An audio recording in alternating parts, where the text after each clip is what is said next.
Good afternoon, good morning, wherever you are in the world. A pleasant Monday to you.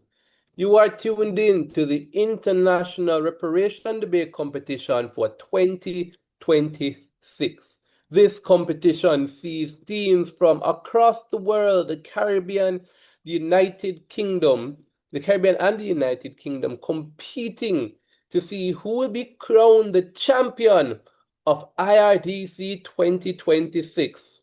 This is match number 3 in the Octo-Finals. So far, we've seen Rollins Academy from the United Kingdom and C.V. Bethel Senior High School from the Bahamas advance to the quarterfinals. Two teams will be vying to secure one of quickly diminishing seats in that round. Ladies and gentlemen, of course, this competition would not have been possible without some of our key partners and sponsors. And so I'd like to take the opportunity to express heartfelt thanks to the University of the West Indies, the Center for Reparation Research, the UWI Press, Jade Limited, the University of Hull, and of course our main partners, the Repair campaign. I am Ravon Thomas Matthews, and I will be your chair judge for this match. Joining me on my panel are two other judges from Jade, who I'll ask to introduce themselves, starting with Miss Roshana Jarrett. Good afternoon, everyone. My name is Roshana Jarrett, and I'll be serving as one of your ring adjudicators this afternoon. All the best to the teams. Thank you very much. And of course, my other adjudicator from Jade, Kimani Leslie. All right, thank you. While we wait Good on afternoon, everyone. All right, go ahead, Kimani.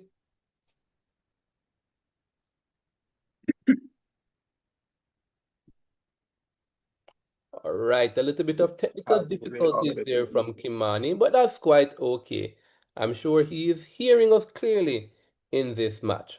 Now, of course, we have amongst our ranks a guest judge, and it is my absolute privilege and honor to be in this match with him. I'd like to introduce to you, ladies and gentlemen, Ambassador Philip Smith, former chair of the Bahamas National Reparations Committee. Good afternoon to all. It's a great pleasure to be here to share with each of you, and I look forward to a spirited, talented debate. Thank you very much, Ambassador Philip Smith, and I hope that these two teams will deliver such a debate. The culprits in question. In team proposition, Queen's Royal College from Trinidad and Tobago, going up against Convent of Mercy Academy Alpha from Jamaica. The motion for this round reads, this House believes that reparation entrench victimhood narratives. At this point in time, let us hear from our star debaters, starting with Queen's Royal College from Trinidad and Tobago.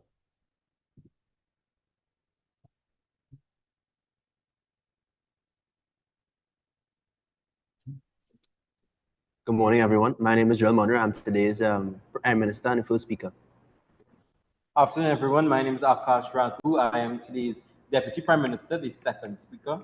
And my name is Ramon Oka. I'm a member of the government and I'm the third speaker. Thank you very much. Their opponents, Convent of Mercy Academy Alpha from Jamaica. We invite you to introduce yourselves.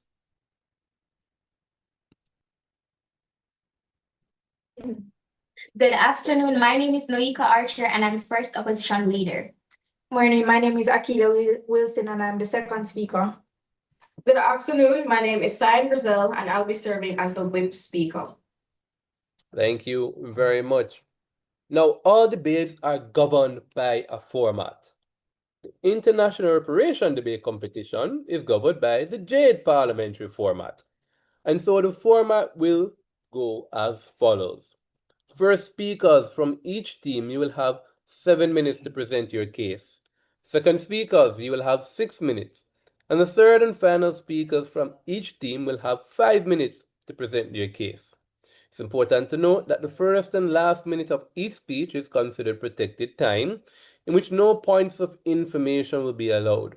Outside of those first and last minute of your first and second speeches, points of information are not only allowed, we absolutely encourage them, we welcome them. Of course, there will be no points of information allowed during the reply speeches. For the Jade Parliamentary format, we have an interesting treat for you. We call it the cross-examination period. But I'll tell you a little bit more about the cross when we get to that point in the debate. And so, ladies and gentlemen, it is my honor to stop speaking and invite the team in proposition to open this debate with your first speaker, Jarrell Monroe. The floor is yours.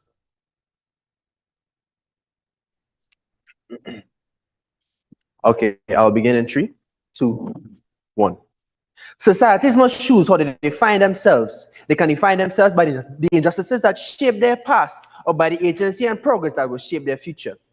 The government argues that reparations risk locking communities into identities rooted in historical victimhood rather than empowering them to move beyond it. Before we examine this reality, let us define key compensation or restitution given to make amends for a wrong or injury. Entrench, according to the Cambridge Dictionary, means to firmly establish something so deeply that it becomes difficult to change.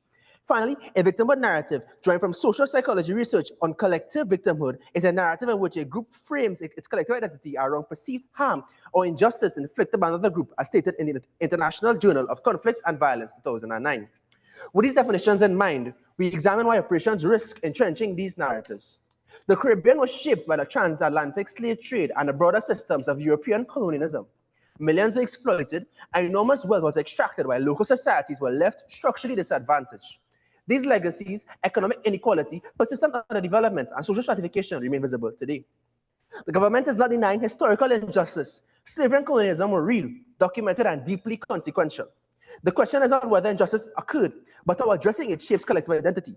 In an ideal world, reparations might perfectly compensate and heal, but in a real world, when governments institutionalize compensation tied to historical harm, they risk reinforcing a narrative that communities are defined primarily by past suffering. The opposition will argue that reparations are about justice, recognition, and restoring dignity. However, the government believes that good intentions do not always produce good outcomes. By centering identity on historical harm, reparations risk entrenching victimhood narratives rather than fostering forward-looking empowerment. Acknowledging injustice is necessary. Institutionalizing victimhood is not. To support our claim, we introduce 3 key arguments. The first issue we bring forward is that reparations policies reinforce a narrative of ongoing historical harm. Reparation policies often frame historical injustice not as a closed chapter, but as continuing influence on present realities, which embeds a victim identity in public and political discourse. When discussions about reparations frame historical injustice as the main cause of contemporary problems, communities begin to view their current challenges primarily through the lens of past victimization.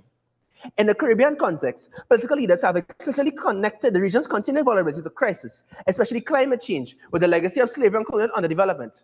According to The Guardian 2025, leaders in Grenada argue that the region's inability to cope with extreme climate events is tied to historical exploitation under slavery and colonial rule, saying that wealthy nations must be held accountable, not just for historical injustice, but for current climate impacts as well. This connection is used to justify reparations demands and suggests that historical suffering is a core explanatory framework for present hardship. This example shows that reparations rhetoric does more than acknowledge the past. It shapes how communities interpret current adversity by tying contemporary vulnerability to historical exploitation. Reparations rhetoric anchors collective identity in historical harm, reinforcing victimhood narratives instead of promoting forward-looking agency and adaptation. Our second claim is that reparations discourse diverts focus from structural empowerment. Reparations discourse often diverts social, political, economic energy away from structural reforms that build future capacity. Or reparations focus on past harm. They can absorb public and policymaker attention that might otherwise go towards solving ongoing problems through empowerment-based policies. Instead of investing in human capital or strengthened institutions, debates stalled in cycles of compensation and historical grievance framing. A 2025 study published by Convent University analyzed reparative frameworks across multiple contexts and found that these approaches overwhelmingly emphasize acknowledging harm, but seldom progress to accountability or structural reform, such as educational investments, economic reform, or equitable infrastructure. Further, The World Bank's Human Capital Report in 2020 demonstrates that investments in education, health, and skills development, aspects that build human capital, yield measurable improvements in economic growth and social mobility worldwide. These forward-looking investments address inequality at its roots, without anchoring identity in past suffering. Because reparations discourse remains concentrated on the past, it diverts attention from policies that build economic resilience, expand educational access, and create equitable infrastructure today. This misplaced focus reinforces victimhood narratives instead of empowering affected communities to shape their own futures. The last concern we bring to your attention is that reparation campaigns embed a victim identity in politics. Large reparations movements institutionalize victim narratives by framing political identity and international claims around historical injustice. While political movements and diplomatic initiatives link contemporary negotiation agendas to historical wrongdoings, they can shape international politics in ways that center victimhood as a core identity factor. The Caribbean's international reparation efforts, including the Pan-African Congress on Reparations on CARICOM's diplomatic proposals, openly frame compensation claims around moral obligations of former colonizers to make amends for the transatlantic slave trade and colonial exploitation. According to the 2025 United Nations Chronicle article on the legacy of slavery in the Caribbean, these movements have made evidence of past wrongdoings the basis for contemporary global justice claims and shaped negotiation agendas. Academic research on collective victimhood further documents how such narratives become embedded in group identity and political behavior when repeatedly reinforced through policy and activism. By tying contemporary political identity and diplomatic engagement to historical suffering, reparation campaigns risk cementing collective self-understanding focused on victimhood rather than narratives built on resilience, innovation, and progress. In closing, these 3 points demonstrate that reparations do more than acknowledge past mistreatment. They reinforce narratives that define communities by their suffering. Empirical evidence backs the importance of forward-looking investment. The World Bank Human Capital Report in 2020 shows that investment in human capital, infrastructure, and climate adaptation produces measurable improvements in economic growth. Social mobility and resilience, demonstrating that the best path to improvement lies in empowerment rather than in policies that center historical victimhood.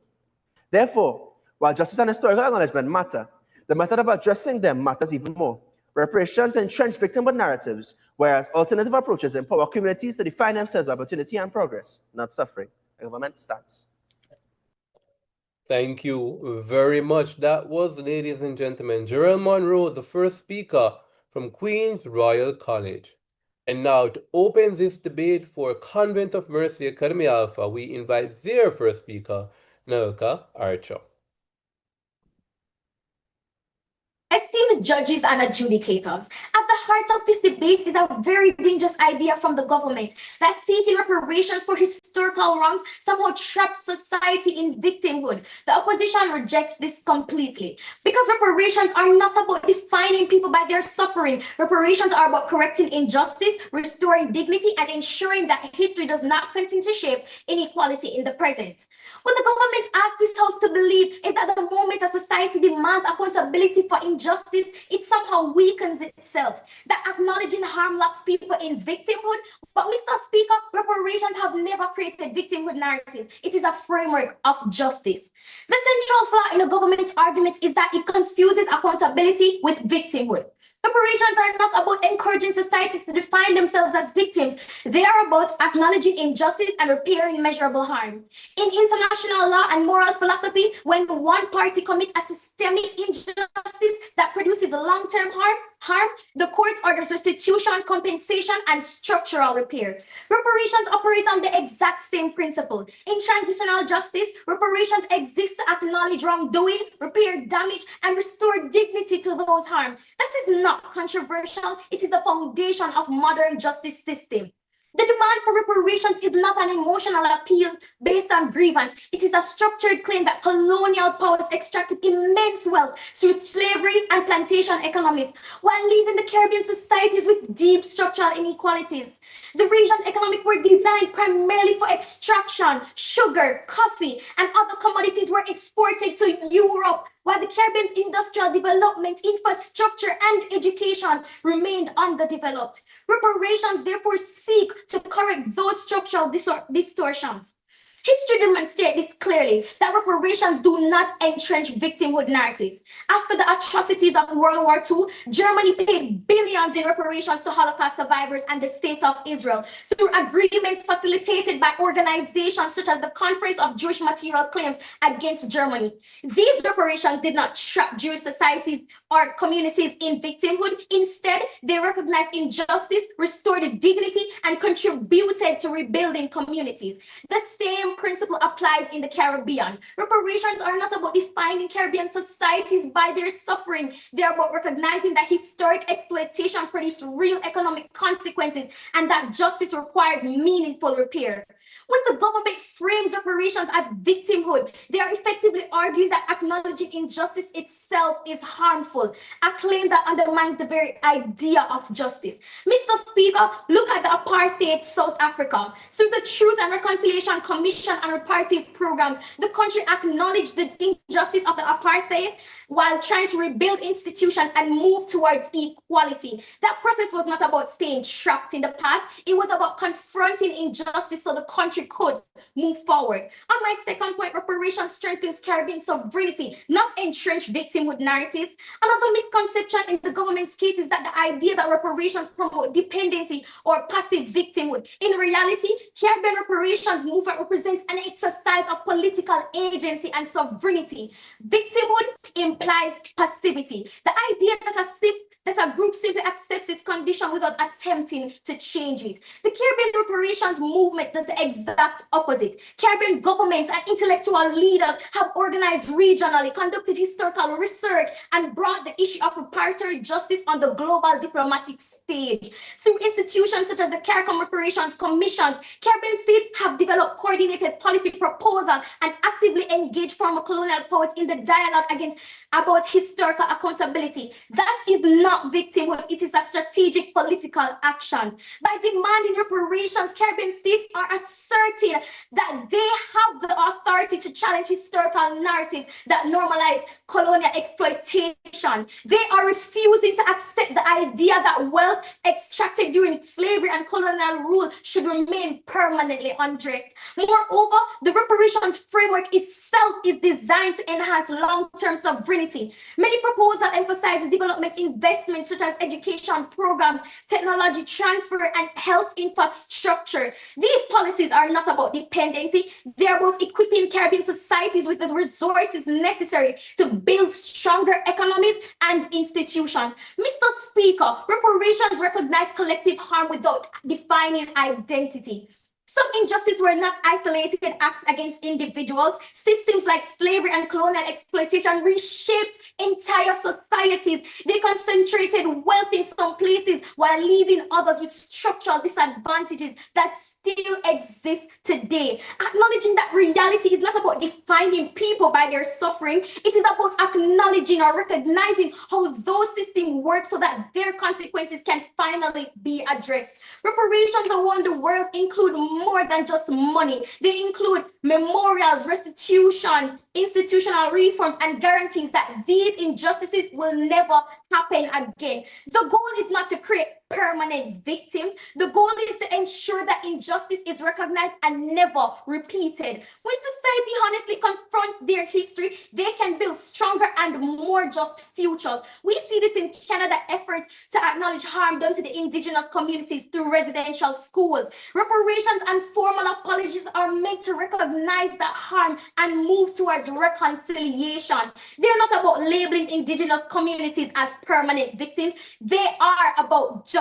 Mr. Speaker, the government believes that ignoring injustice allows society to move forward, but history shows the opposite. Unaddressed injustice does not disappear. It lingers in inequalities, in institutions, and in the opportunities denied its generations. Reparations offer a different path. They turn silence into recognition. They turn suffering into accountability, and they help societies move forward with dignity. Reparations are not about defining people by their suffering. They are about ensuring that injustice is acknowledged, repaired, and never repeated. That is not victimhood, that is justice. And for those reasons, Mr. Speaker, the opposition firmly rejects this motion. Thank you.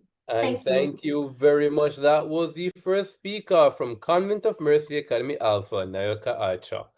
Ladies and gentlemen, I promised you an engaging treat that is the cross-examination. And we're at that point in the debate right now. And so this period of debate will see the teams asking each of the questions and answering them. So, opposition will pose 3 questions to team proposition. Each question will last no more than 10 seconds, and each answer will last no more than 45 seconds. It's important to note that for the team who is asking the question, only one person on the team may do so. However, for the team answering the question, the entire team can chime in to provide that answer, as long as they do so within the 45 seconds permitted. After team opposition has posed their 3 questions to proposition and they've been answered, we'll invite team proposition to pose their 3 questions, and that will conclude the first period of cross-examination. And so, ladies and gentlemen, we officially enter into this first period by inviting the team in opposition, Convent of Mercy Academy Alpha, to pose their first question to Queen's Royal College. Okay. If reparations supposedly create victimhood, does that mean all victims of injustice should avoid compensation because it might encourage them to identify as victims?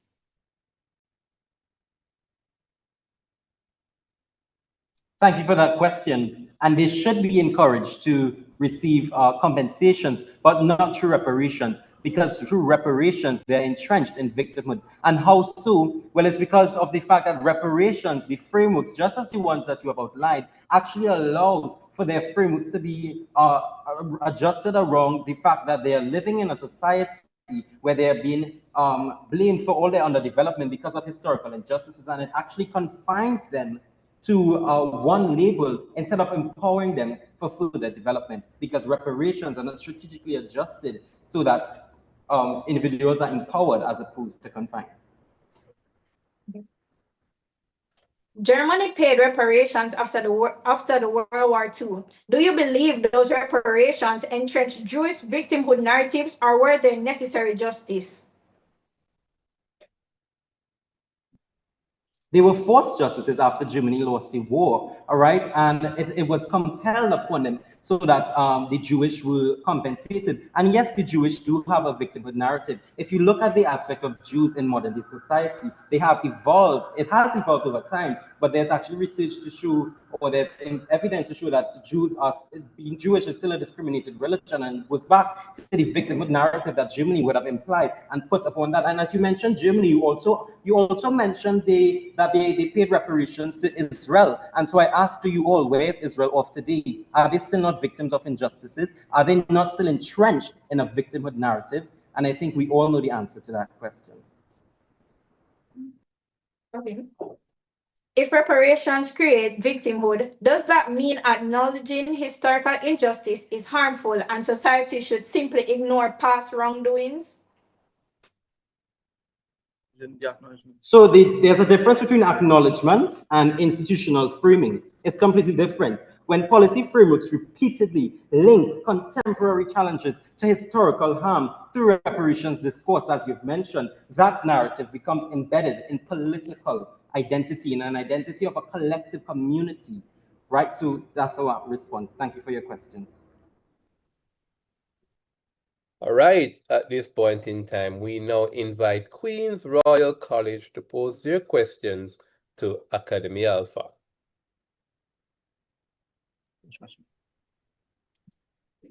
So first question is, do reparations encourage groups to define themselves primarily by historical wrongs rather than personal agency or future goals? Sorry, can you repeat that question, please? You hear me? Do reparations encourage groups to define themselves primarily by historical wrongs rather than personal agency or future goals?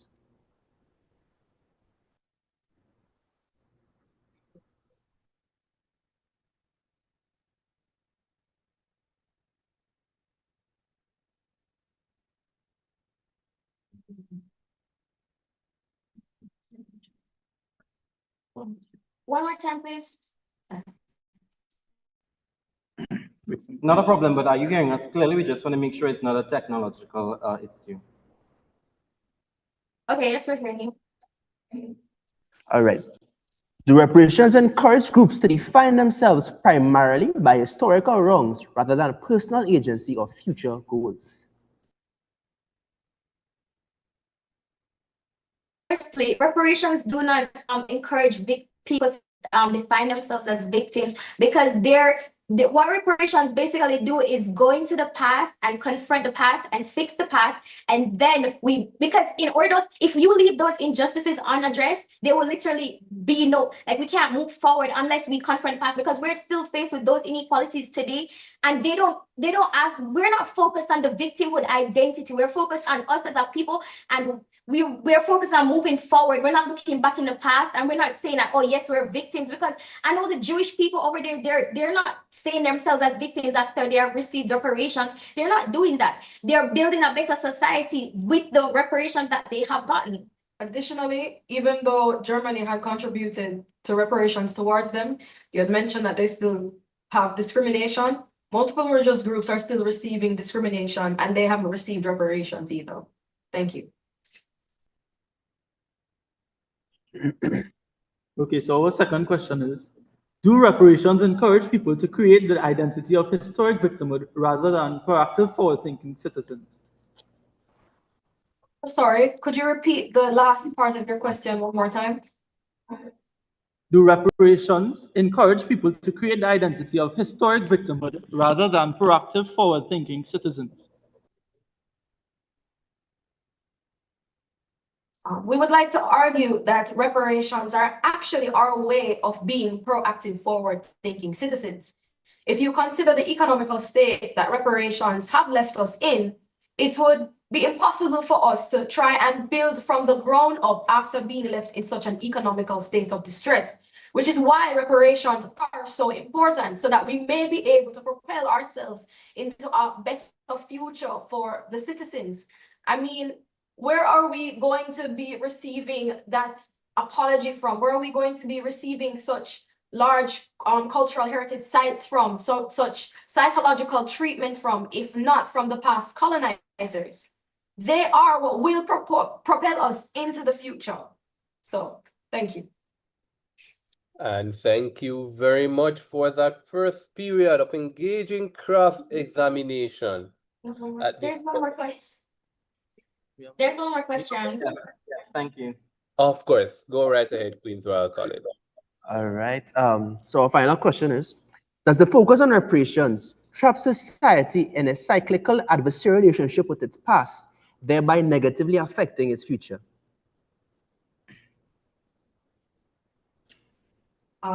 We as opposition would like to argue that no, we are not being trapped in the past by trying to buy for reparations. In fact, reparations is the only medium that will allow us to be set free from the past because of acknowledging historical wrongdoing.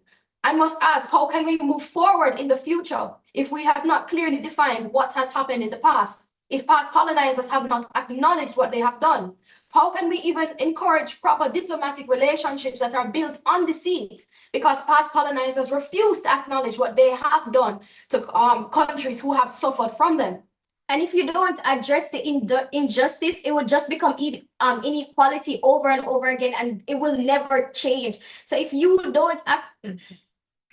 Thank you. Thank you. And indeed, thank you very much. Now, at this point in time, we invite the second speaker from Queen's Royal College, Akash Raghu, to extend the case for side proposition.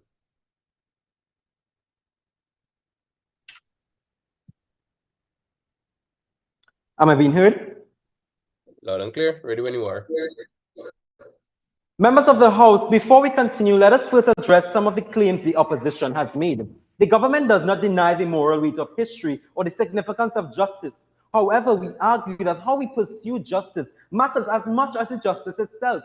Reparations, as currently framed, risk entrenching communities and identities rooted in past suffering rather than fostering empowerment and agency. With that in mind, we will now respond to the key points raised by the opposition and show why our approach is both fair and forward-looking. Now, the first claim by the opposition. The argument was based around the fact that reparations are necessary to hold former colonial powers accountable. And we agree that accountability is necessary, but the opposition is trying to assume that reparations are the only route. Now that's false. Let's look at legal frameworks, UN treaties, and human rights obligations, which already require states to uphold justice. The International Court of Justice enforces binding standards without tying community identity to historical victimhood. Reparations as practice risk defining communities by suffering rather than allowing them to be empowered. Now, their second claim was around the idea that reparations provide justice and recognition to especially historically oppressed communities. But recognition alone is not sufficient.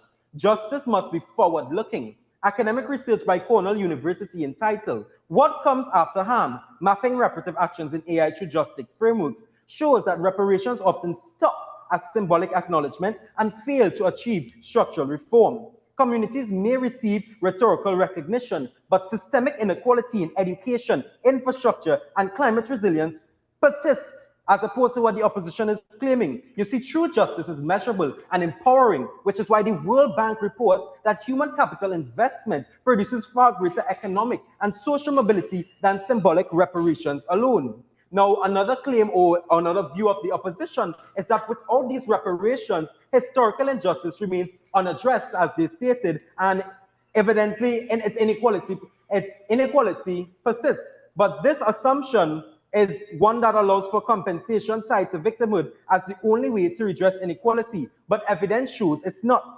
Debt relief, development treaties, and targeted investments in education, infrastructure, and climate adaptation directly reduce inequality while empowering communities. The heavily indebted Poor Countries Initiative is a prime example.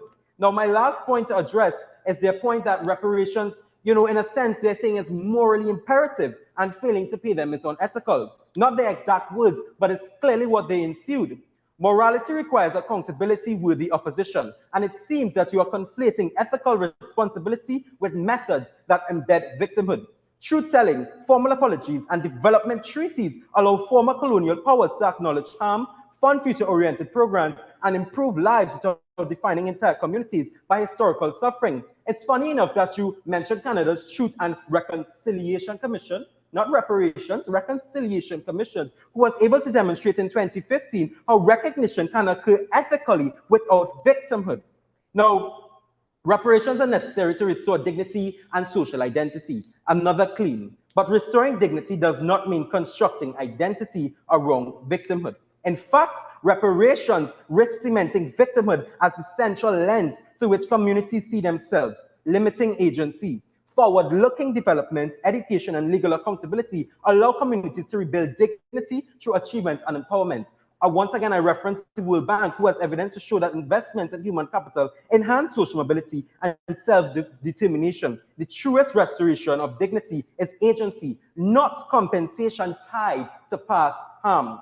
Now, the government does not deny the need for accountability. Allow me to make that profoundly clear.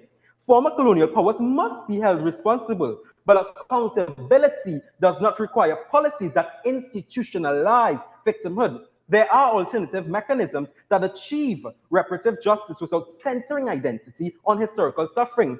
First, international legal frameworks offer enforceable accountability. Treaties and human rights obligations under the International Court of Justice and United Nations mechanisms require states to uphold justice and provide restitution where appropriate without defining communities by past harm. The second point I bring is that structured development agreements provide measurable, forward-looking outcomes. You see, for instance, debt relief initiatives like the heavily indebted Poor Countries Initiatives allow countries to redirect funds toward health, education, and infrastructure, concrete improvements that address inequality, as the worthy opposition has mentioned. But the difference is it does so without anchoring identity in victimhood. The third point I bring about is that historical acknowledgement and truth-telling can occur without reinforcing victimhood narratives.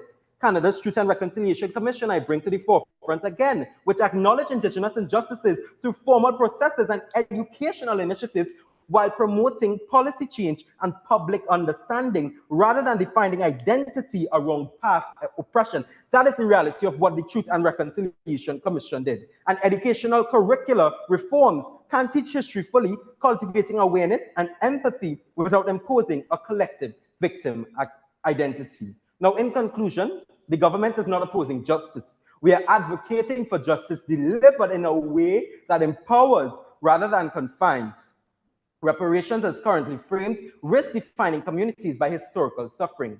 Legal frameworks, development treaties, and strategic human capital investments achieve accountability. The government stands. Thank you. And thank you very much. That was the second speaker from Queen's Royal College, Akash Raghu. To extend the debate for the team in opposition, we invite their second speaker, Akeelia Wilson.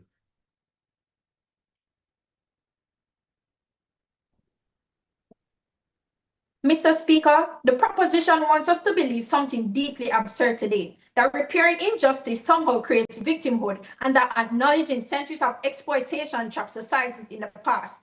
Think about that. They're essentially arguing that the real danger is not injustice itself, the real danger is fixing it. Apparently, justice is the problem. History has already tested that theory and it failed because injustice does not disappear when ignored. It deepens, it spreads, it becomes structural. Today, I will show three things clearly. First, ignoring historical harm perpetuates structural inequality. Second, reparations promote historical truth and reconciliation. And third, the claim about victim narratives is often a political strategy used to avoid responsibility. Let us start with the reality of Caribbean history. The modern Caribbean economy was not built on equal opportunity. It was built on the system of the transatlantic slave trade, the largest forced migration in human history. Refusing reparations entrenches injustice, not victimhood. Colonial economies in the Caribbean were deliberately structured to extract wealth for European powers such as the United Kingdom and France. Vast profits from Caribbean plantations financed European industrializations while leaving Caribbean societies economically dependent. Over 10 million Africans were violently transported not accepted, across the Atlantic and forced into plantation labor. Those plantations generated enormous wealth for European empires and helped finance the Industrial Revolution. But when slavery ended in 1834, something extraordinary happened. The formerly enslaved received nothing. Research from institutions at University College London has documented how compensation after slavery abolition in 1834 was paid to slave owners rather than the enslaved. Britain distributed roughly 20 million pounds, about 40% of its national budget at the time, to former slaveholders. Reparations attempt to correct this imbalance, meaning rejecting them actually entrenches inequality rather than preventing victimhood narratives. The second point is that reparations promote historical truth and reconciliation. A central problem with the government's argument is that it assumes societies can simply move on from historical injustice without meaningfully addressing it. In reality, durable reconciliation rarely occurs when harm is ignored. Sustainable peace and social cohesion typically require acknowledgement, accountability, and repair, and reparations serve precisely this function. Across the world, societies that have experienced large-scale injustice often rely on processes of truth-telling and compensation to rebuild trust. One well-known example is the transition of the apartheid in South Africa. Following the end of apartheid, the Truth and Reconciliation Commission documented human rights violations and recommended reparations for victims of state violence. These reparations were not intended to trap South Africans in victimhood.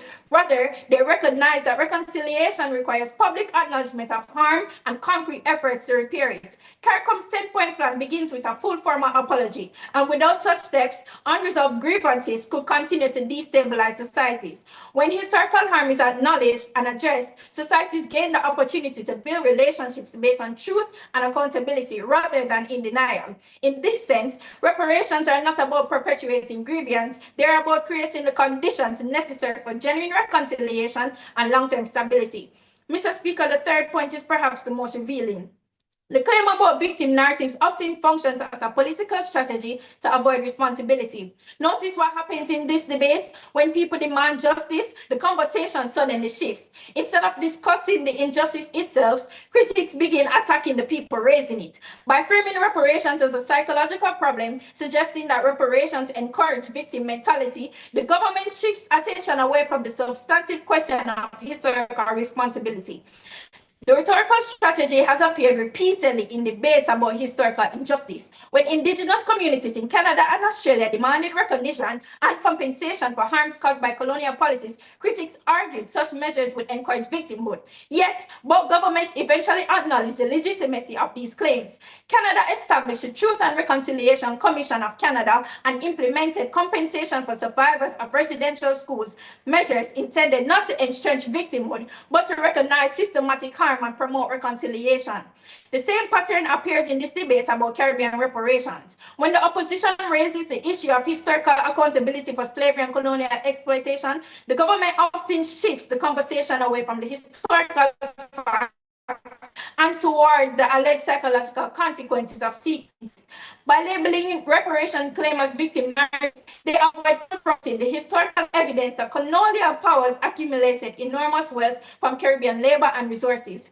Given this context, Caribbean demands for reparations represents an attempt to address an unresolved historical injustice, not an attempt to cultivate victimhood. The victimhood narrative functions less as a genuine analytical argument and more as a deflection that allows historical beneficiaries of colonial exploitation to avoid confronting the implications of that history. Mr. Speaker, the proposition asks us to believe that justice is dangerous, that repairing harm traps societies in the past, that the real problem is not injustice, but the effort to correct it. Ignoring injustice entrenches inequality, and if the proposition believes justice is dangerous, then perhaps the real question we should ask is this: what exactly are they so afraid of repairing? And for these reasons, the House must firmly oppose the motion. And thank you very much. That was indeed the second speaker from Convent of Mercy Academy Alpha, Akeelia Wilson. Ladies and gentlemen, the debate is going to enter into the second period of cross-examination. The rules remain largely derivative. However, this time we will invite proposition to pose their questions first. And so the floor is yours, Queen's Royal College. This one? Our first question is, if those injustices and weaknesses still exist today, how have islands such as Jamaica been able to afford to finance natural disaster and reform and reconstructions for Hurricane Melissa via the IMF as happened last year?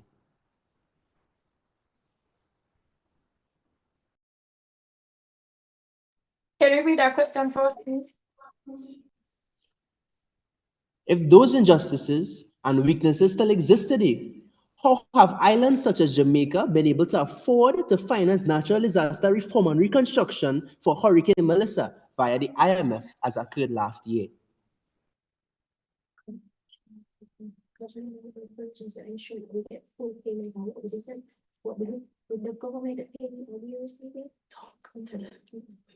Your answer, Academy Alpha? Okay, so wait, repeat your question just one more time. Sorry. Could you repeat one more time, please? Yes. If those injustices and weaknesses still exist today, how have islands such as Jamaica been able to afford to finance natural disaster reform and reconstruction from Hurricane Melissa via the IMF as happened last year? Okay, so the thing that you're getting mistake with reparations versus government. The government, yes, we get money from wherever you say you get the money from, sure. IMF, we get money from IMF, yes.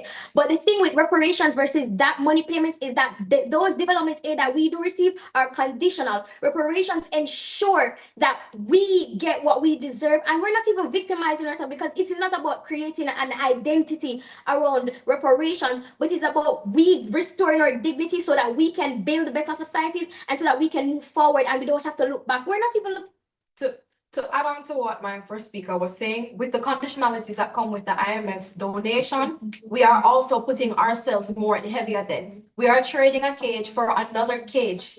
It is not permanent restoration. We are not getting money without being able to be free. I would also like to argue that every country has to depend on some other country in order to receive aid in these kind of crises. Thank you. Well, actually, the money came from Jamaica's contribution to the IMF, not from the IMF. But the second question that we proposed, does the continuous focus on past reparatory actions remove the focus on the positives and progress that society has made? I'll repeat. Does the continuous focus on past reparatory actions remove the focus on the positives and progress that society has made? You're still glitching in the middle of your question. I'm so sorry. Could you please repeat it one more time? Not a problem. Can you hear me clearly now? Yes. A bit clearer, yes. So, does the continuous focus on past reparatory actions remove the focus on the positives and progress that society has made? I would like to argue that the progress that society has made today would be a result of past reparative excursions. We would not really be able to have what we have or be able to stand in UN debates or UN meetings if we have not continued to pursue reparations. Reparations gives us the stage to talk about what we need or to rather even receive what has been owed to us. A matter of fact, not acknowledging what we have just keep us in the cycle. So you're trying to say that, okay, reparations keep us in victimhood, but it's ignoring reparations and not pursuing reparations actually keep us in that victimhood narrative. Thank you. Okay, thank you for that response. Our final question is, will reparations create a higher risk of societal resentment in today's society with those who are not eligible for reparations, yet are currently suffering from hardships, including economic, social, or warfare? Sorry, can you repeat that one more time, please? Will reparations create a higher risk of societal resentment in today's society with those who are not eligible for reparations, yet are currently suffering from hardships, economic, social, or war? We would like to argue that no, it will not cause resentment because reparations are specifically geared to the legal compensation and acknowledgement of past wrongdoings or atrocious acts committed by humanity. Reparations therefore require legal acknowledgement or some other form of compensation as stipulated by the victims. Countries who currently experience economical terrible things happening to them economically or are suffering would have to go and vie for relief or aid that would be specific or contextual to their particular needs. Reparations, however, address past wrongdoings and is a legally binding method. Thank you.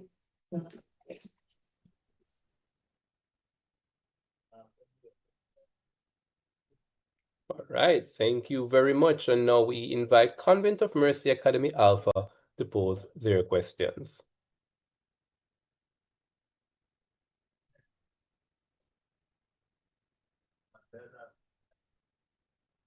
Waiting.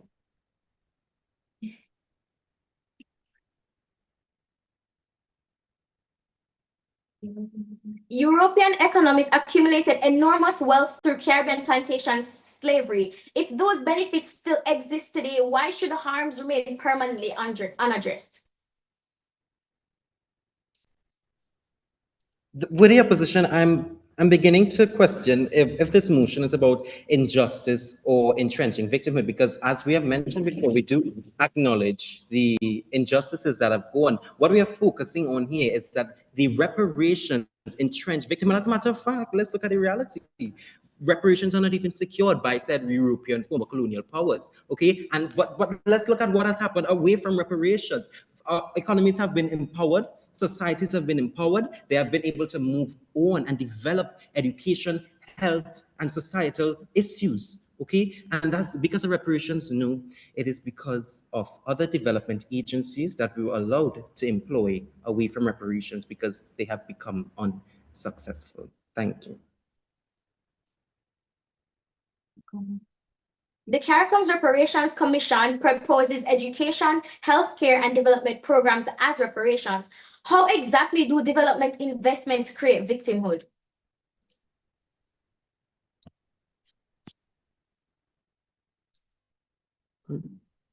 It's not these investments that create victimhood. Rather, it's the opposite. It's when that these investments are not made, and our leaders resort to that as a form of historical injustices. Let's look at Grenada. After Hurricane Beryl, their leaders stated that they cannot compensate for the harm that the deconstruction of buildings and facilities because of Hurricane Beryl, and they weren't able to do that because why? They said they did not receive reparations. So they're using this narrative of victimhood on historical injustices and reparations to see that that is why they're deprived of these things. I want to ask you, where can you cite an example of where these developments that you're mentioning has come from reparations?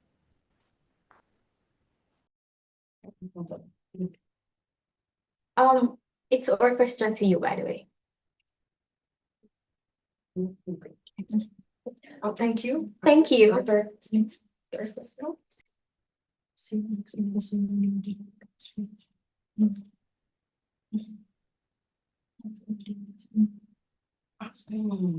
Your next question, Alpha.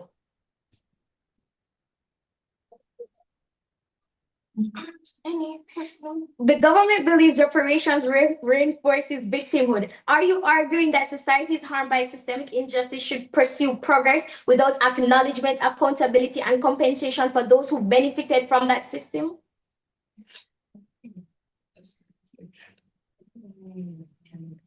Absolutely not. Again, we are agreeing that accountability is necessary, but reparations are not the correct route. We can ensue, as others have, legal frameworks, UN treaties, and human rights obligations that require these states to uphold justice so that accountability can be heard, so that communities can be allowed to heal from intergenerational trauma, so that communities can have a tangible result to be empowered and not confined in their community, so that they don't have a collective identity as victims, but so for empowered in the ability to move forward from the past. And yes, true accountability, but not via reparations, because it's a reverse mechanism.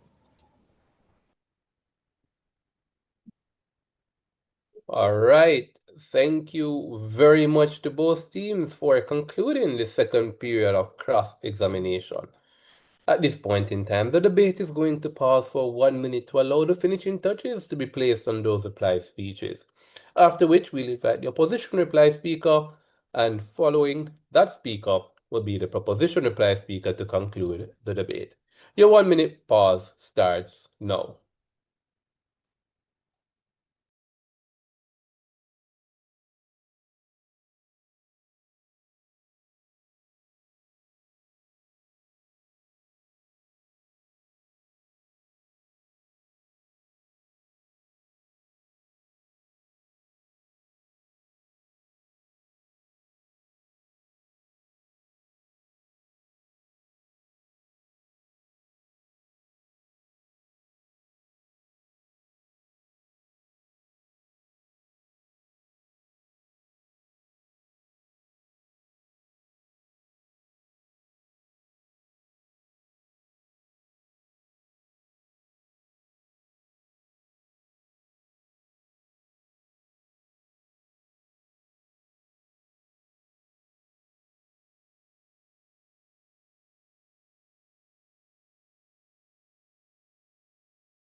One minute, Ravon.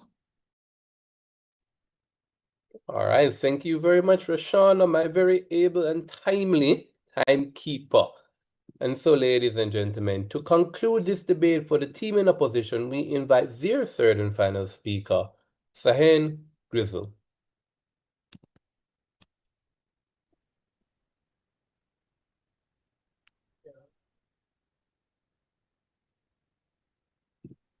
Good day. The government argues that reparations encourage people to define themselves primarily through historical suffering. They claim that if societies constantly demand compensation for past injustices, they begin to view themselves as permanent victims rather than capable actors responsible for their own progress. But I would argue to say that permanent victims would want to continue living in economical state of distress. continue living, wondering where they get enough money to even provide relief for hurricanes such as Melissa, for which we have experienced. Through reparations, we do not need to wonder about that. Through reparations, we will be able to secure enough compensation for us to be able to be independent and look after our own. Secondly, acknowledging harm is not weakness. It is a necessary step towards justice and healing. Reparations is about identity. It's about accountability for material harm, psychological harm, cultural harm. In fact, refusing reparations will reinforce victim narratives more strongly because it signals that historical justice will never be acknowledged or repaired. Is that not the very foundation of victimhood? A community becomes trapped in victimhood when harm is denied, not when it is recognized, because we are not passive sufferers. The government has also stated that communities are not defined by past sufferings. But Mr. Speaker, if the past sufferings were not important, would reparations even be a topic of discussion? Reparations, again, we reject that they entrench victimhood, but we will acknowledge that reparations have crippled our societies. It is through the pursuit of reparations that we will end this crippling and continue or strive to be independent. Additionally, the government had asked in the cross-examination if there will be a societal divide if countries receive reparations, and some do not in the face of economical challenges. Just to repeat so that we are on the same page, countries who are owed reparations is through a legal maneuvering system. It is what is owed, not something that should be given to us out of pity or because they would look bad. Again, the government had claimed that countries will only move forward with in development, health, and care on their own, with additionally the help with institutions. But Mr. Speaker, this assistance is conditional. It will put us further in debt, Mr. Speaker. It is not a permanent ray of hope. It is not the light at the end of the tunnel. In fact, it is plummeting us further into the ground. The government's first speaker had claimed that reparations mainly focus again on development aid and infrastructure. If that was the case, what is the difference between reparations and development aid? Why didn't Germany just simply supply Jewish survivors with aid? If we were victims, we would have quietly taken linear compensation and monetary aid from the global north and keep our heads down. We would have simply just burned the past by that, which is why reparations is so important. The colonizers need to recognize that what they have done is wrong, and that is the only way we can move forward as a society, for us to break free from that past. Mr. Speaker, we prove that we are not victims by vying for justice, for an acknowledgement. The government has stated that reparations only stop at symbolic acknowledgement and do not encourage structural reform. I must wonder, what has happened to CARICOM's 10-point plan that speaks on technology transfer? What about debt cancellation? The government claims again that treaties, legal frameworks, and climate change relief are enough for acknowledgement. However, with repartal acknowledgement comes with psychological rehabilitation and literacy eradication. How can treaties, legal frameworks, and climate change donations, I quote, be enough? Additionally, the government claims that pursuing reparations reinforces a victimhood identity. That has been their argument. How can that be so if, again, CARICOM's 10-point plan includes indigenous peoples development programs and cultural institutions? Does that not help for us to go back to our identity? Does not that help for us to revisit our roots? Refusing to pursue reparations rather deny us from being restored from victims to an independent people and society. The government does deny this.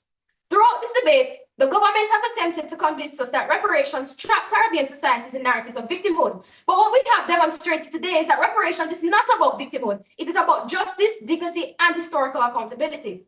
The government's arguments rest on a deeply flawed assumption that acknowledging injustice somehow weakens a society. But history tells us the opposite. Societies grow stronger when they confront injustice honestly and repair the harm that was done.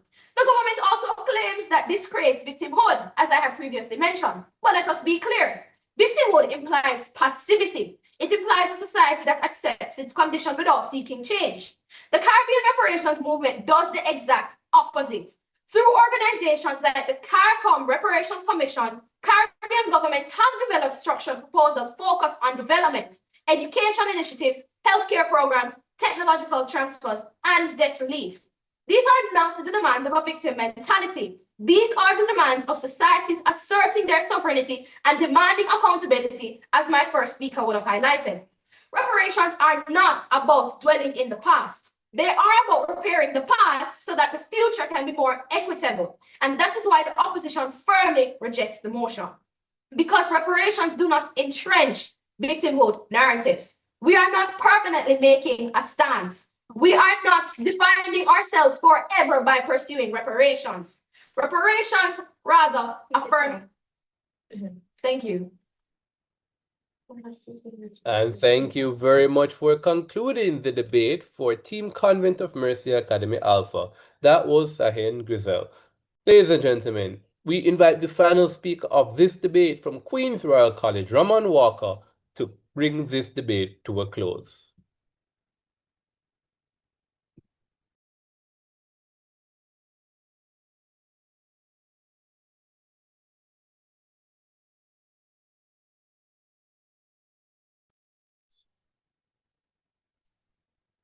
Members of this House, I ask, is this motion about injustice or entrenching victimhood?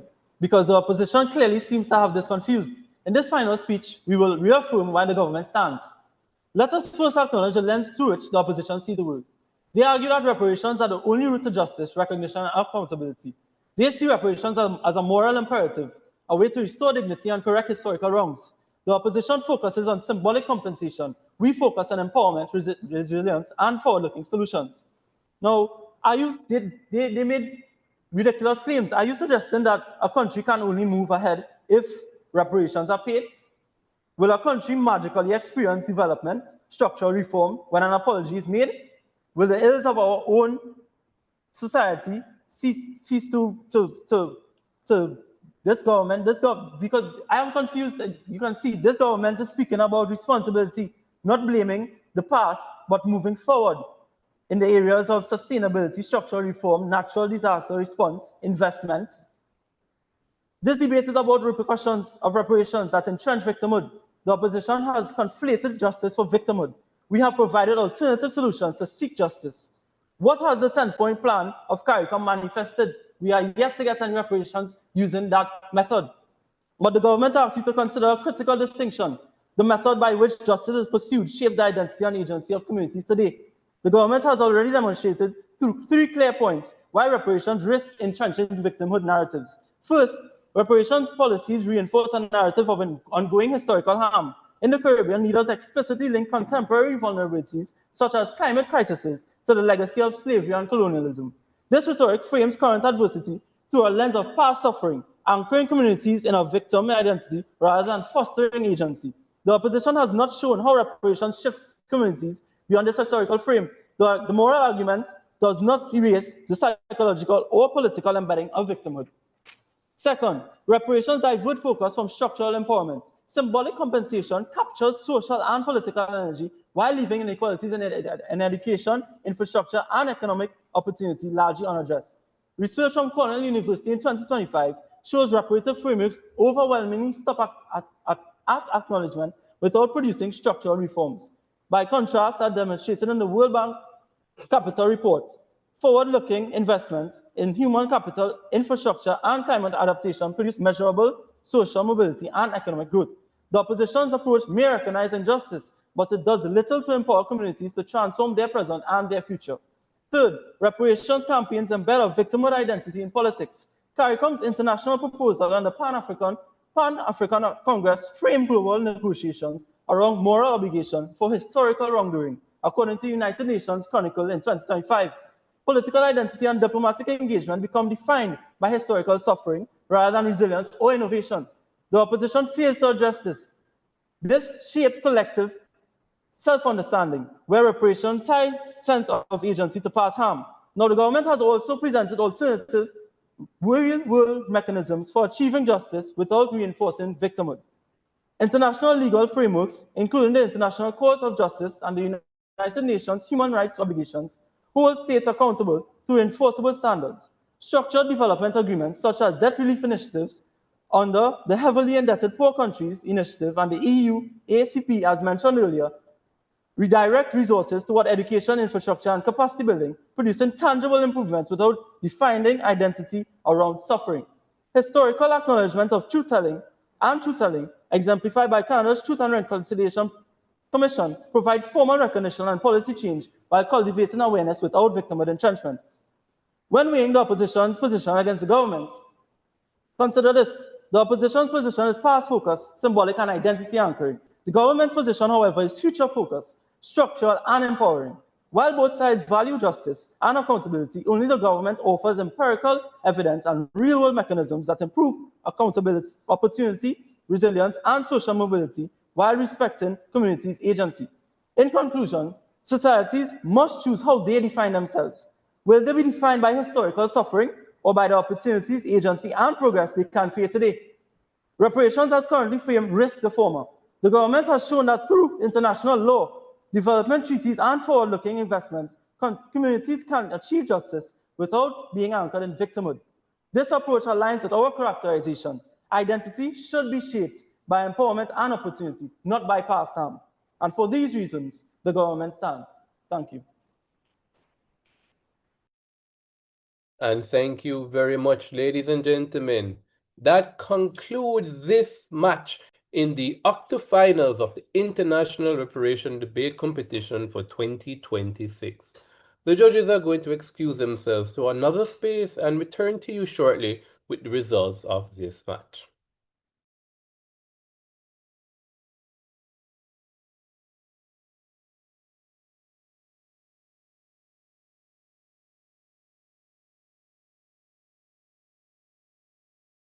I'm the captain, Akash Raghu. I'm Jarrell Munner. And I'm Ramon Walker. And we're representing Queen's Royal College. Now, we deserve reparations because the legacy of injustice is not historical, it is lived. It shapes our economies, our opportunities, and our communities right now. Reparations are not charity, they are accountability. They are a measurable investment in repairing harm, restoring dignity, and securing a fair and sustainable future. Because true justice doesn't only confront the past, it builds a sustainable world we should all inherit. And repair cannot wait.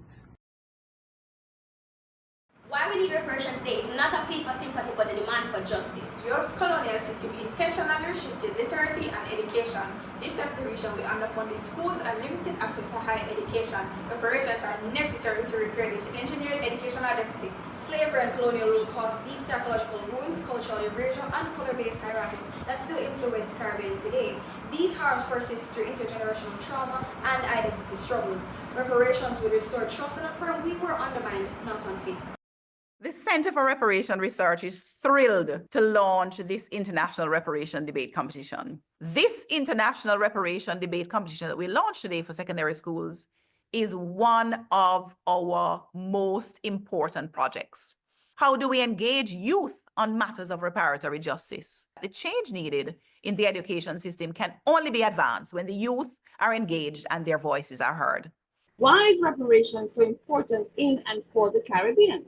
Because time comes for justice for our ancestors. Time comes for the Caribbean to insist on the right to development, to be compensated for the violence against our ancestors. So outreach to the young people who have joined this movement is critical. There is no mass movement that isn't a youth movement. And we certainly want reparations to be a mass movement. So it's really exciting, though, to have a regional stroke international debating competition. And I'm looking forward to your participation as you construct your arguments for and against, remembering that the 10-point plan for reparatory justice is our guiding framework for the areas in which we are demanding compensation, because we certainly want to impact the public opinion and awareness in Europe. So it's fantastic to have the United Kingdom participating as well. So why is it important for youth to be involved in the reparation movement? Being involved in the reparations movement is critical to youth if one is to know their history so that they can understand why their societies are functioning as they are today. The future of the countries we live in are dependent on the current situation that exists today in our countries. And these current conditions were created by the past, including indigenous genocide, African enslavement, indentureship, and colonization. Being involved in reparations is about seeking justice, seeking a way to reduce inequalities in our own countries and then in the broader world. It's about seeking a more peaceful and balanced world. where global problems are solved in partnerships, not in isolation. I believe the sponsors are hoping this competition will allow our youth to gain knowledge about the past so that as young people, you'll be able to make better decisions in the future and make our countries better places. We know that we need to understand stories about people that look like us. So the fact that so many of you young people have registered was so encouraged by your enthusiasm and your passion for wanting to enter this debate. It is so important. It's just at the core of who we are, that we need to understand where we come from, understand our true history, and having a debate competition on this particular topic is such an important milestone. To have a real conversation about repair, and the fact that our young people were so articulate with their presentations, and to ensure that we keep educating our young people, because you are the future of us and are the Caribbean's a sustainable future. So congratulations, everybody. We are looking forward to the debate. Encourage everyone to join the debate. Thank you so much, all. Education about the history of the oppression of a people can either be a tool for liberation or a tool for reinforcing trauma. What allows for education to be one or the other is not the topics taught, but how they are delivered. Therefore, we, the proposition, would like to firmly state that teaching the history of the transatlantic trafficking of enslaved Africans, or TTEA for short, does significantly more harm than good, not because of the topic, but because of the current pedagogical approach taken. Your average high schooler learns about the transatlantic trafficking in enslaved Africans through a rigid, standardized curriculum. They are taught by a teacher who is expected to simply deliver information, often in a lecture format, and test students on their ability to memorize facts, years, and names. In this setting, students are not invited to engage critically with the material, ask difficult questions, or relate the content to their own lived experiences. Instead, they passively receive a version of history unable to truly process its relevance, impact, or emotional weight. Where is the opportunity to understand how this horror shaped the blood in our veins and the names we carry? There is none. Students memorize facts and regurgitate them on paper. But inside, the lesson lingers, that the history of the African diaspora is one of subjugation, and that their place in the world is to suffer and survive, not to lead, not to thrive. This is exactly what Paulo Freire, in his work The Pedagogy of the Oppressed, described as the banking method of education, where students are treated as empty accounts to be filled by the teacher. Freire believed this model was fundamentally oppressive because it prevents learners from becoming active participants in their own liberation. It discourages dialogue, reflection, and consciousness raising. This is what he calls conscientization. The teaching of the transatlantic trafficking in enslaved Africans today in many classrooms still follows this harmful pattern. When this topic is taught in a banking method that assumes dichotomy between human beings and the world they live in, Freire says an individual is a spectator rather than a recreator. This kind of teaching doesn't empower, it conditions students to fit into a world shaped by oppression rather than resist it. And that is why we say it does more harm than good, because it teaches history in a way that keeps students passive, not engaged. We learn about Oladoye Ekiano, we learn his name, we learn that he experienced this and he wrote an account, but do we open the book and study it and analyze it and discuss it with our teachers the way that Israeli schools discuss Elie Wiesel's Night of the Holocaust? The opposition says they want students to learn about the slave trade and the enslavement of a people. And of course, we all want all students across the world to have reverence for this grave and absolutely horrific period of history. And we do this with the intention that learning about it can empower them to challenge the lingering legacies of racism and inequality. However, defending the status quo, which our opposition seeks to uphold and claims offers us more good than harm, will not offer us this. This is not remembrance. This is not reverence. And when you trace the system back to its roots, you realize that this is not our system at all. Accepted. The fact that students today are not listening about the brutality, but also about the resistance, the rich civilizations before slavery, and the ongoing legacies, creating empowerment more than harm. Right. Our issue is not with these topics being taught, but it is the way that they are taught and the way that they are emphasized with regards to all of the other things that are occurring within African history. To continue, our education system was inherited from Britain, a colonial power that had no interest in nurturing Caribbean identity or liberation. And what good can we expect from teaching this topic when we are continuing to do so in England's pedagogical approach? Even worse, as you mentioned, African history is taught in the Americas and Europe as though it began with slavery. From primary school, students are introduced to African people not through the glory of their kingdoms, their intellectual traditions, or their achievements, but through their chains. Why is it so hard for you to name a single black figure whose legacy is not defined by resistance or white oppression? Why is it that we teach about Toussaint and Nani but not Imhotep, Mansa Musa, or Queen Nzinga in the same breath? This should be taught first. And compare this to how the Holocaust is taught in Israeli. This is taken from the Israeli Ministry of Education. Point of information. Declined.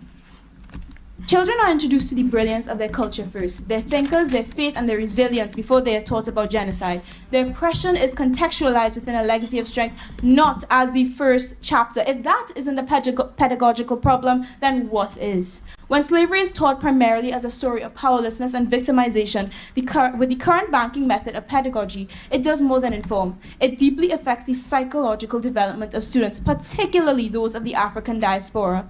During adolescence, a critical time for identity formation, as described in Erikson's theory of psychosocial development, students are particularly vulnerable to internalizing messages about their race and their place in history. If the dominant narratives they encounter emphasize subjugation or this constant need to fight without also highlighting pre-colonial civilizations and agency, students may inherit a sense of trauma and inferiority. Claude Steele and Joshua Aronson's 1995 concept of stereotype threat shows that students underperform when they fear confirming negative stereotypes about their group, a common experience for Black students navigating a curriculum saturated with ancestral suffering. In classrooms where Black students only encounter these narratives and are rarely offered examples of greatness before colonial times, they are more likely to fear confirming negative stereotypes about Black intellectual inferiority. And yes, this study found that this did significantly reduce their academic performance. In contrast, we argue for emancipatory pedagogy, which views students as active co-creators of knowledge and encourages reflection, dialogue, and transformation. We want students to read and discuss the first accounts, and this should be a mandatory part of the curriculum, not an option. Additionally, students should be first met with pre-colonial history that showcases the richness and strength of Africans from various tribes and kingdoms before delving into the horrors of the slave trade. Through student-centered dialogic approaches, this topic becomes not a detached narrative of victimhood, but a pathway to critical consciousness where students develop an internal locus of control, a sense of pride, and the tools to challenge injustice. When classrooms prioritize empathy, voice, and critical inquiry over memorization, the teaching of the TTEA can become what Freire calls a practice of freedom, not oppression. We are fully justified in arguing that teaching the history of the TTEA causes more harm than good on the basis of the heavily flawed pedagogy. In parliamentary debate, motions like this are evaluated based on the status quo, meaning how things are actually occurring now.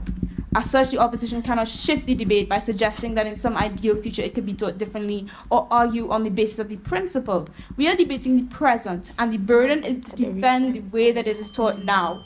Thank you. All criticals observe, the opposition remains resolute against the motion. This House believes that the teaching of the trafficking of enslaved Africans causes more harm than good. We in the opposition agree that there are flaws in the method, but we argue that even in its current form, teaching this history does far more good than harm. We accept the definitions posited by the opposition with the exception of the word harm. Harm caused by the teaching of the trafficking of enslaved Africans in this case is more like temporary discomfort that fosters long-term justice awareness and healing. The burdens. The proposition burden is to prove that the act of teaching this history is inherently harmful, even when taught well, and that these harms are so deep and widespread that they outweigh all educational and social benefits. We must prove that the current approach generates more harm than good, and 2, the harm is not inherent to the method but as a result of poor implementation, and 3, that the teaching of enslaved Africans creates civic awareness, empathy, prevention of recurrence, and general social progress. The status quo. The history of the transatlantic trafficking in enslaved Africans is already being taught, but with growing care and impact. Students today are learning not just about the brutality, but also the resistance, the rich civilizations before slavery, and the ongoing legacies of inequality. Yes, some schools get it wrong. Reform is being done for more inclusive, trauma-informed, and empowering education, making it the norm. Mr. Speaker, we are not for the current way of teaching this history. The motion didn't state the current way. We are for the best way of teaching this history. Allow me to rebut. And this best way is trauma-informed teaching.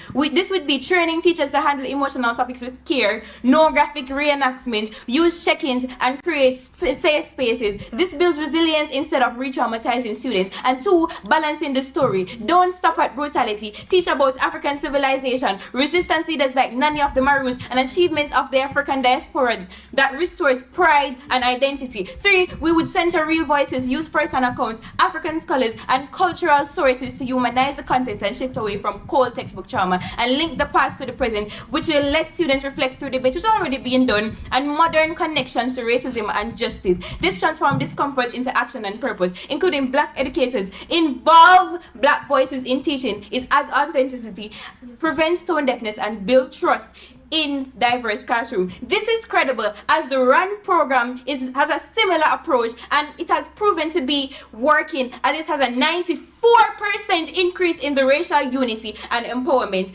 Allow me to rebut the misconceptions provided by the government. The government stated that teaching of trafficking of enslaved African causes discomfort and psychological harm. But let me say that discomfort is not harm, Mr. Speaker. And the 2019 UNESCO states that students taught slavery alongside resistance have greater empathy and understanding of justice. And secondly, discomfort is necessary for growth and historical reckoning, just like the Holocaust education or genocide studies. They also stated that the current method does not include the history before slavery. But Mr. Speaker, let me say that this is a big misconception. Most syllabi incorporates the history of the Africans before they were colonized. We don't learn about slavery before we learn about Mansa Musa. We don't learn about slavery before we learn about Songhai Empire.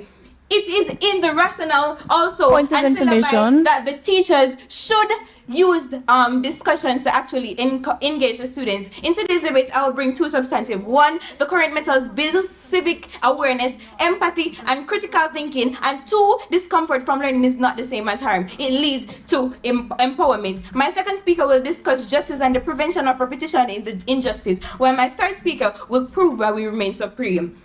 Our first substantive is the harm lies in the method, not the content. My first warrant is balanced teaching that includes stories of resistance and survival, reduces emotional harm, and builds empathy. When we emphasize both suffering and human dignity in the trafficking of enslaved Africans by teaching resistance, African agency, and survival, we shift from trauma to empowerment. It does more harm than good because it builds pride, resilience, and understanding. For example, the Holocaust education isn't taught by showing only images of death camps. They come with stories of resistance, survival, and moral courage. It fosters pride, empathy, and moral courage instead of guilt or division. That's why balanced trauma-informed teaching benefits are supreme. My second warrant is effective, safe teaching already exists and work. We're seeing programs like Facing History and Ourselves offer concrete evidence that teaching hard history can be both emotionally and safe, intellectually enriching. According to a 2021 RUN Corporation study, students in these programs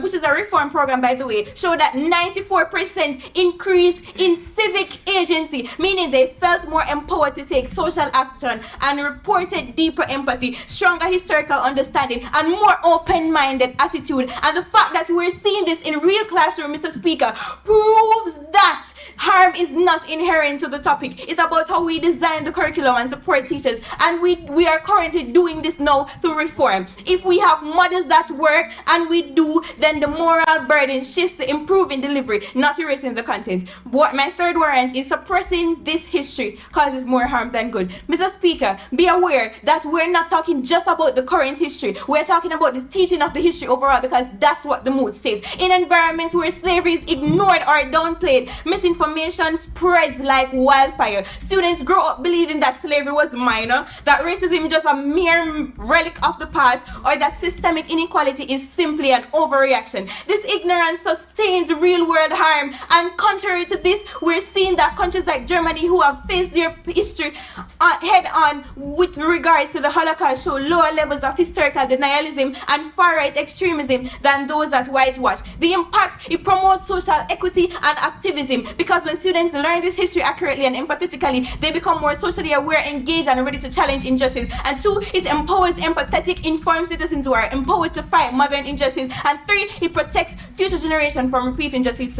My second substantive is silence enables racism. to thrive. My first warrant is when schools avoid teaching slavery, they leave students with distorted or incomplete narratives. In the absence of formal education, when students are left to piece together understanding from biased media, peer opinions, or online misinformation, the result is a deeply distorted view of race and history. A 2018 SPLC report showed that only 8% of the U.S. high school seniors could identify slavery as the primary cause of the Civil War. When students believe that slavery was a voluntary arrangement or that racism ended in 1865, it undermines every effort to promote justice and equality today. Silence gives racism plausible deniability that it suggests falsely that if we don't talk about injustice, it must not exist. The impact it ensures future generations. And with that, the proposition momentarily rests. 400 years ago. 400 years ago, my people were dragged from their homes, tribes, families, placed on floating wood, and shipped across the Atlantic to what will be later described as the most inhumane act of all time. Cold, dark, uncomfortable, cannot describe the trip in ships where whips did not fail to miss. Injustice, rape and disgrace, blood rains, brute, force, ignorance, hate in their veins. Sweat and tears, labor revealed, produce from king fields only for the esteemed. 400 years of eroding one's pride, culture, heritage, value. 400 years of the iron chain, stringing up, leaving bare. Oh, but they never cared. Why fight when you would be met with sharp blades? So don't you dare cry out in fear. Why not plan escape with the plaiting of one's hair? Oh, the drums, listen, dance, communicate. For tonight we fight a battle not even death could spare. Blue eyes, white skin, master said that's beauty within. But guess what? Black, brown, gold, royalty, reparations, we are owed. Them say hassa, but we say cassava. That's where we get the strength from to beat and conquer. For tonight, we're returning to Ghana. You may say, I'm a descendant of slaves because of the rich melanin that gushes from my pores.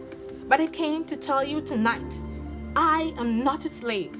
Rather the descendant of kings and queens. I am the embodiment of the divine. I do not chase, I align, I attract. What's meant for me already has my name on it. I am the personification of beauty, the expression of love, the creator of life, the acknowledgement of freedom. So go ahead, call me what you want, because when I die, bury me in the oceans where my ancestors jumped from the ships, because they knew death was better than bondage. This is something that I wanted to discuss since Emancipation Day, but did you know that Britain only finished paying for slavery in 2015? Yes, 2015 as in 10 years ago. This fact was revealed in a since deleted tweet back on February 9, 2018 by the then Her Majesty's Treasury. In 1833, Britain borrowed 40% of its national budget, £20 million, to finance the Slavery Abolition Act. This act was the official end of British slavery and went into effect on August 1, 1834.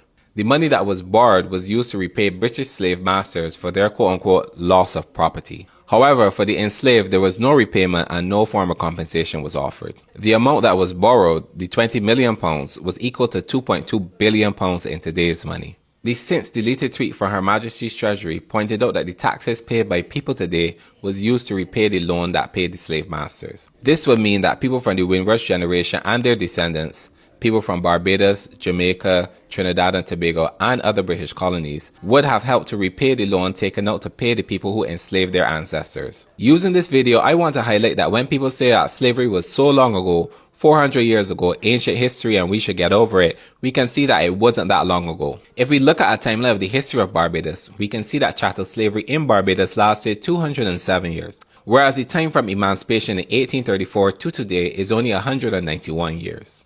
So as a nation, we spent longer in slavery than we've spent free. I want you to think about that. Facts like these are why people have started a call for reparations to correct an injustice done to us as a nation, a region, and a people. If you want to learn more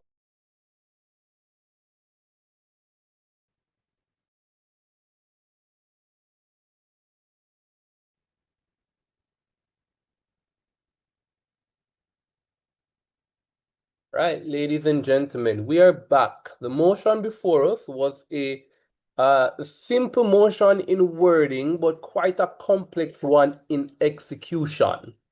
This House believes that reparation entrench victimhood narratives. A sneaky little motion this is, and as you could have told by what unfolded in the debate, it is quite a rich motion. So what did we get? Well, we heard coming out of Queen's Royal College, particularly coming out from Gerald, that, well, the reason why the proposition believes that reparation entrench victimhood narratives are threefold. One, it proposes an ongoing historical harm as a continuous issue. In other words, the bad things that happened to us and that were done to us in the past, reparation intrinsically frames those things as the reason why we're going through what we're going through right now.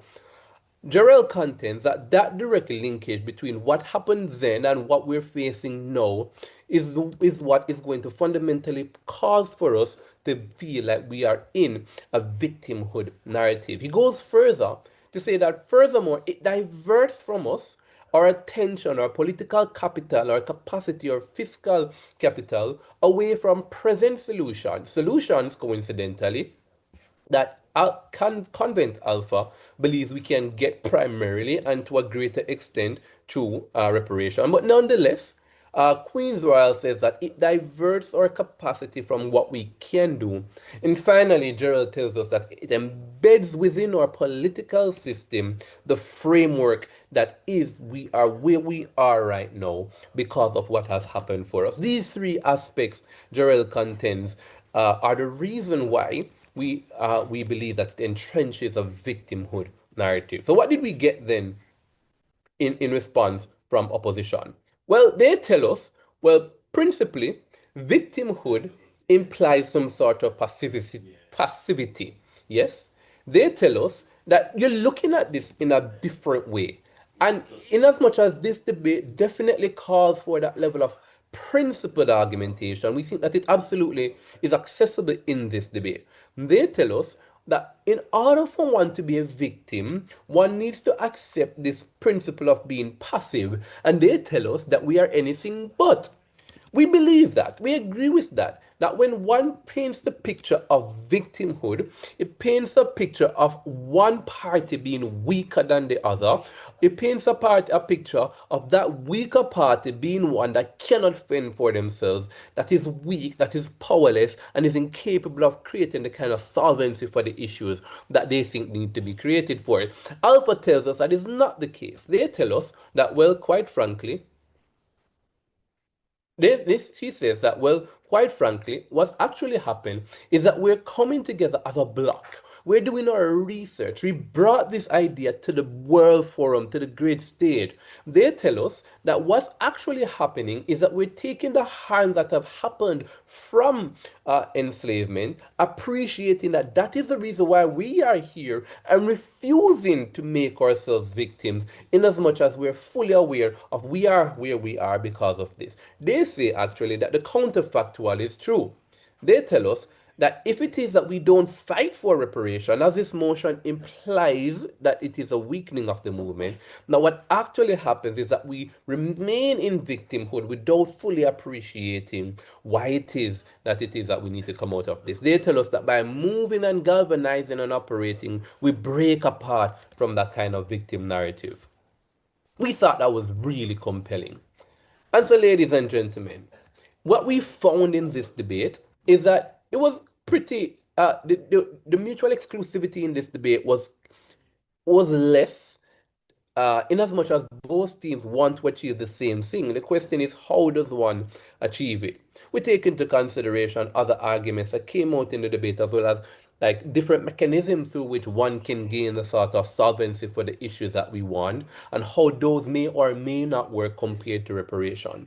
And so, ladies and gentlemen, at the end of the debate, which again was a really close debate, but nonetheless, the panel unanimously came to a decision. On one team, 277 points, the winning score, to the other team's 275 points, a 2-point difference. Ladies and gentlemen, The team that wins this match and secures for themselves a slot in the quarterfinals of this competition is the team in opposition, Convent of Mercy Academy Alpha.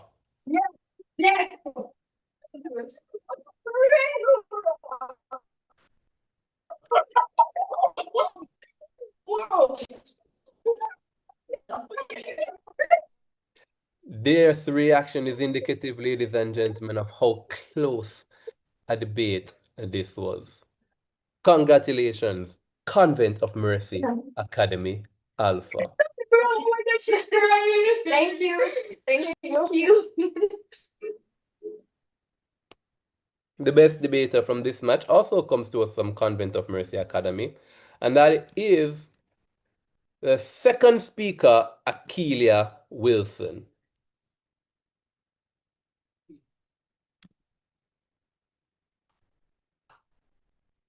Thank you very much. At this point in time, we invite the teams to exchange greetings in the spirit of sportsmanship. Congratulations to you all in Jamaica. We are actually want to commend you. We found that you all were amazing speakers and your deliberation was quite amazing. So congratulations, and we wish you the best of luck moving forward into the competition. Thank you. Thank you so much, Queens. I think we can all say that you guys were very, very great competitors. And we loved how solid and how you just stood on your points and how you responded to your cross-examination questions. Were really strong and very convincing. We thank you for your time, and we did appreciate our bonds with you. Thank you so much. Thank you. All right, and there we have it, ladies and gentlemen. Join us at the top of 1 p.m. Eastern Standard Time, where we will see two more teams debate for one of only 5 remaining slots in the quarterfinals. Manchester High School versus Montego Bay High School for girls. The motion: this house believes that the introduction of Western liberal culture into the Caribbean has done more harm than good. Ladies and gentlemen, just before we conclude this match, we would love to hear from our guest judge, Ambassador Philip Smith. I am unmuted. I want to offer my personal gratitude for an elegant, mature debate filled with insight and powerful presentations. Both teams, I think, are entitled to be very proud of their efforts. And Convent, you will go on knowing that you have been able to best a really excellent team. So you are expected to do extremely well in the quarterfinals. I thought that your considerations on both sides were learned, and I learned, and I am grateful for that. Now, please share with each other and then share with your community in school and outside the thoughts you had about this issue, and get the debate going wider and wider and wider. Thank you. And thank you very much, Ambassador Philip Smith. Teams, you have been charged. Right, ladies and gentlemen, with that said, I'll see you at 1 p.m. Eastern Standard Time. Have a wonderful rest of your day.